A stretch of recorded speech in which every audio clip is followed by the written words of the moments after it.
Who of you saw the title and now expects this zero to hero story in which I share how I turned my mess into my message? I might disappoint you a bit because being gifted, of course, it's a wonderful gift, but it also comes with the necessary struggles. And how that works is, well, that's exactly what I'm going to tell in this speech. And I'm going to use the Delphi model of giftedness to, well, to explain my life experiences, and I'll use my life experiences, on the other hand, to explain the Delphi model of giftedness. Now, first of all, when I saw the name Delphi model of giftedness, I was like, wait, as far as I'm aware, there wasn't a single Greek involved in developing the model. So why Delphi? So I started to think like maybe they felt like this model is so oracular that they named it after the Oracle of Delphi. And if I had not prepared this speech very well, I would now trail off into Greek mythology, then into Greek orthodoxy, and comparing Greek orthodoxy to Roman Catholicism. Or maybe I would just start teaching what little I know of ancient Greek, even though I'm not the most qualified person in this club to teach Greek. And this is exactly an example of the highly intelligent thinking of a gifted individual. Yes, high intelligence in the Delphi model is not determined by a test score. It's determined, rather, it's described by certain ways of thinking. It's about analytic thinking. It's about seeing connections that other people don't see. It's about thinking at multiple levels at the same time. It's it's basically thinking in large steps, whereas other people think in smaller steps. But although I started with highly intelligent, the most important characteristic of gifted people that is acknowledged by the Delphi model is autonomy. Gifted people tend to be very autonomous, by which, well, we basically stand our ground in our ways of doing, in our opinions, in everything, until something better comes along. So, yes, I might change my mind if you have good arguments for it. So, for instance, when I entered grade 1, I could already write. What do you learn in grade 1 in elementary school? You learn handwriting in cursive. But I had already learned to handwrite the adult way. So I felt like, oh, this is so stupid. Why do I have to learn this? But yeah, my parents are old school, so they were like, well, in my time, you weren't even allowed to write with your left hand. We had to learn how to write right handed. So you should be grateful. So, yeah, that's a little bit of insight in how the autonomy works. And then the feeling of a gifted individuals, it's multifaceted. And how that works for me, it's like when I'm driving my car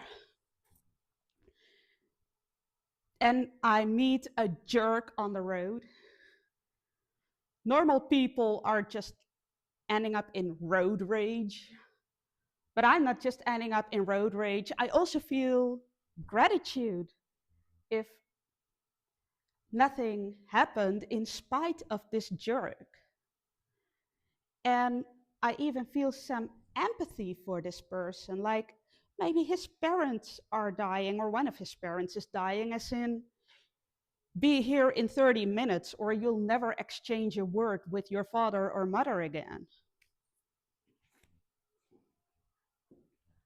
And as you can see, the autonomy affects how the affects the thinking, and it affects the feeling, and of course feeling and thinking interacts with each other. So I'm such a lovely complex person.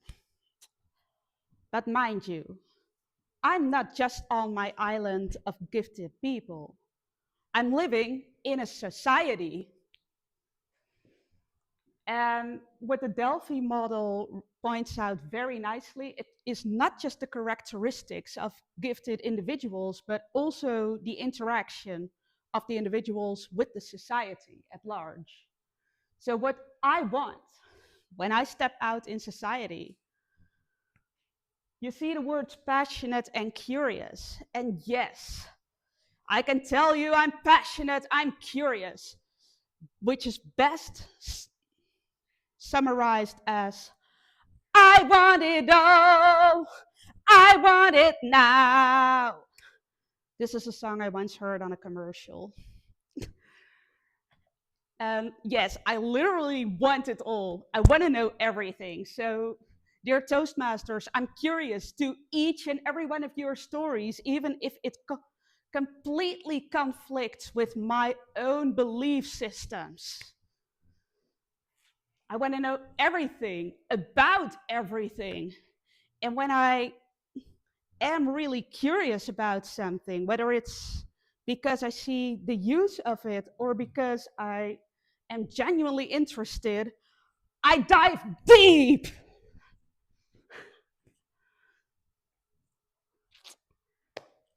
And in my ways of doing, acting, I'm creation directed. Now, you might think I like making furniture, or you might think I would do great on the Great British Bake Off. But creativity goes beyond physical creation. It's also mental creation. And in my head, I am constantly creating. I'm thinking of speeches for Toastmasters. I'm thinking of manuscripts of stories I want to write. I'm thinking of life experiences to share outside of Toastmasters or wherever. I'm thinking of songs to write and sing. And there's just so much going on in my head, like all the time. But of course, I'm not just going out into society. Society also comes back at me. And in my perception, I really, really recognize this one. Highly sensitive. In the sensory manner and in the emotional manner. In the sensory manner, it means that I work in an open office and I pick up conversations 20 meters away from me. And of course, also the conversations on the desks right next to me. I'm seeing what's happening in the corners of my eyes. I could basically see that little piece of dust on the table there. That's the sensory aspect of high sensitivity. And then the emotional aspect. Back in August, I was at a funeral and I found myself crying so much more than I thought I would. And I realized I'm not crying because of my own grief alone. I am crying because I pick up on the grief of the people around me. I am crying, and trust me, the church was packed, so that was a lot of grief that I picked up on. So, yes, that's a lot, I can imagine. And now, and I've already given you several examples from work, from personal life. And now I would like to discuss how to typify the actual interplay between me and society. And maybe you can imagine with all these thinking leaps, with all the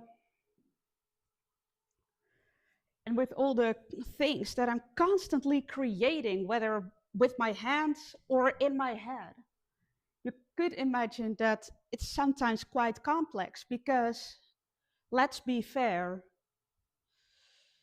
if we go by the classical definition of giftedness, only 2 to 3% of the people in the population is gifted. That's not a lot. So the interplay between me and the people who are not like me naturally becomes complex because we are so far apart in terms of our ways of thinking. And maybe you also noticed it as I delivered this speech. It can be quite intense, and I sense, and correct me if I'm wrong, but I have a feeling that some of you are like, whoa, what's happening here?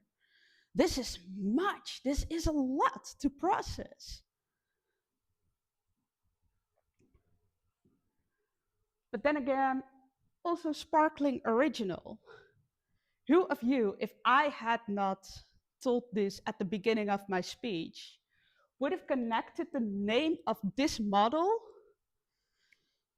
to Greek mythology and then even certain denominations in the Christian faith? Who of you would have? Nope, I'm seeing a lot of head shakes, which means, yes, this is probably also a nice illustration of the original thing. But fortunately, I'm still sparkling. And yes, you also see the word quick to typify the interplay. And quick in young children is usually described as advanced development. I already mentioned I could write before I entered grade 1. It was also in grade 1 that I delivered an oral book report about a book written for girls aged 10 to 15. Fortunately, this was a book from the 50s, 60s, so it's not really about this. So there wasn't really much stuff about romantic involvement in the book. It was still very innocent, and in that respect, still good to read for a 5 or 6 year old. And then in grade 2, for me, it was perfectly normal to use a word such as cumulonimbus in a speech about the weather. A 6, 7 year old using this complicated Latin word, for me it was normal, but for most people it's a sign of advanced development. I'm not saying this to boast because I have experienced in the school system, at work, and in personal relationships just how incredibly hard it can be to be gifted. If I cannot just be, if people cannot keep up with my pace, with my passion, if there's no room for me to be curious beyond the work I'm supposed to do, if I can't be creative enough, even if it's just mental creation, I'll get stuck in school or in jobs. Actually, that happened earlier this year. I was deep in bore out because there was no room for being curious beyond the official job description, which of course also hurts my autonomy if I'm because I love learning about stuff that I am genuinely interested in, but don't force it up on me to learn something, please. So yes, I've never been a straight A student. Confession.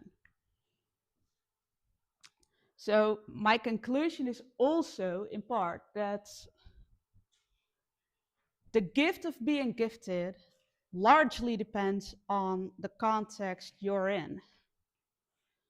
If you're in an environment that encourages you, that allows you to be autonomous, to do things your way, to just be your highly intelligent self, where there is space for all the feelings you're feeling, where you're allowed to be passionate and curious beyond the boundaries of your own job description. If you can be creative and your manager actually appreciates it, and when there's also room to take a step back when you're overwhelmed because of the high sensitivity,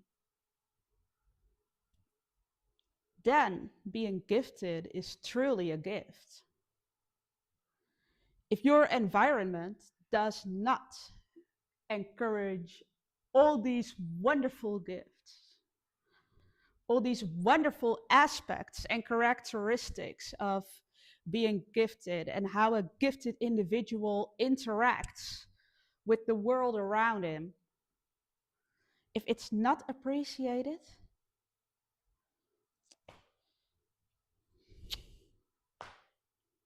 things will, I get stuck.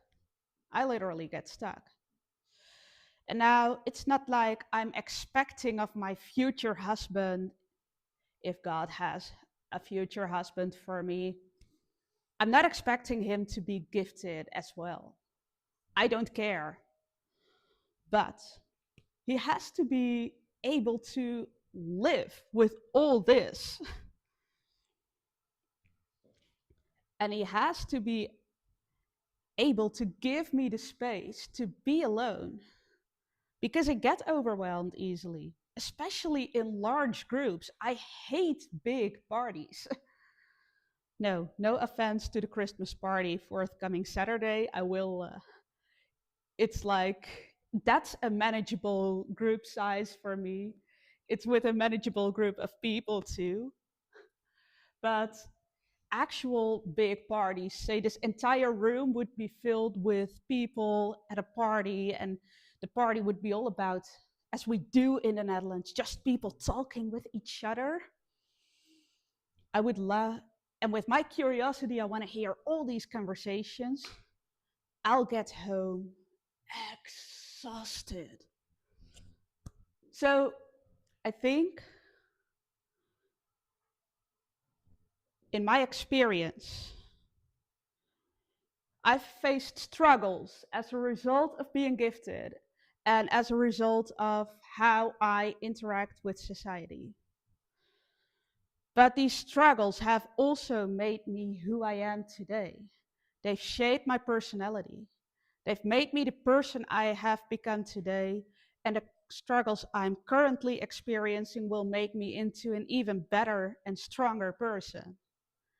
And maybe this person that I am becoming through all these struggles and finding my place where I can just be myself unapologetically, that is the gift of being gifted.